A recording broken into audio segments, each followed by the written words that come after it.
I love Holy Trinity. I hope you know that. It is such a privilege, I think, both as rector and as member of the congregation, to be part of this place. I love this building. But over the weeks, as I've been reflecting on that, I have to change it slightly, because what I love even more than the building is what happens here. What do? We worship and we pray here. And when I name that first, can I just underline that that's not just we who come on Sundays. With the stewards opening the church throughout the week, time and time again, people simply call in and sit and pray in their way and leave. And they leave touched with the grace that comes from this special building. The civic services, Remembrance Sunday, the Crown Court service, and especially over the last few years, services for the military as well. So there's that formality. And that is matched with the cultural things. Guildford Shakespeare Company, concerts, choirs, theatre, all sorts of things. And that is matched by education, schools, links with the university. But here are some things that you may not know. Do you know that we host meetings of a historic fencing club? Do you know we host meetings of the electric swing dance? Do you know we have a Russian-speaking mother and toddler group? So you know that this space is a meeting place. It's a meeting place where people meet with others, they meet with God, and I think they meet with a challenge to live fuller, richer, more generous lives. And that's why we need to keep this building going, because we need to keep this place of passion, of hope, of growth, of future. This building needs our help, and we're not going to let it fall down on our watch. We have had a major water problem in this building for some years now, and we know now that some of the guttering and the downpipes just weren't working properly. This, believe it or not, is a new gully. This is on the roof just above the organ at the back there, and that is about 4 inches across. There was a 2-inch pipe there before.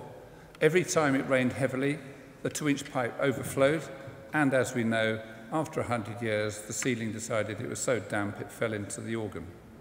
We now know we have found a way of stopping the water coming into the building. We had planned to upgrade the clock, which doesn't link in with the chimes, but since the scaffolding's been up, we have discovered that the clock face itself is falling apart. So it needs urgent work. So yesterday we agreed we would get that replaced, but this is an extra cost that we've got to find, something in the region of £12,000 just to rebuild the clock face. Our biggest problem is the steps. You will know that these steps have been shut for some time, and we know we may need to totally rebuild the foundations of those steps. If we have to do that, we know the total cost will be in the region of £100,000 because it's so expensive to both rebuild the foundations and buy Portland stone steps. Robert talked about our youth and how important our youth are. This room is an example where we need to spend some money upgrading the room, refurbishing it, and it has been suggested we put in a fire alarm. And one of the other problems is that the hot pipes in the floor there are not working properly. The boiler is working flat out, almost flat out, and if it carries on like that, although it's quite a new boiler, it's only 10 years old, it's going to burn out if we don't overhaul the whole system and reduce the heat loss, which of course saves energy. If we can raise our big appeal target of £500,000, this will be sufficient to complete the roof works, but all those other essential projects that Angus has just been through. This is what we call phase 2 of the project.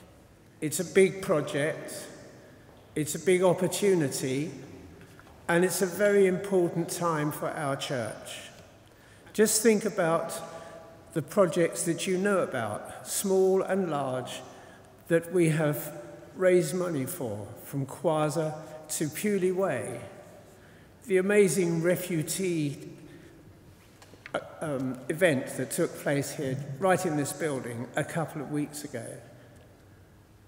And the fact that over 160 givers provide us each year with £200,000 a year for the mission of this parish. That's no mean sum. There is a generous spirit here. It may be that somebody would be able to put down straight away a cash amount from one source or another, but it's equally valid if it's better for us to make a monthly or a weekly gift over a period. And you can see how that quickly adds up to a significant sum. And if we have gift aid with it as well, then so much the better. So we will be going into the town and the county, as well as national grant-raising bodies for funds. And we've already had letters of support from the Archdeacon, from the Mayor, and from many others. So we're not on our own in this.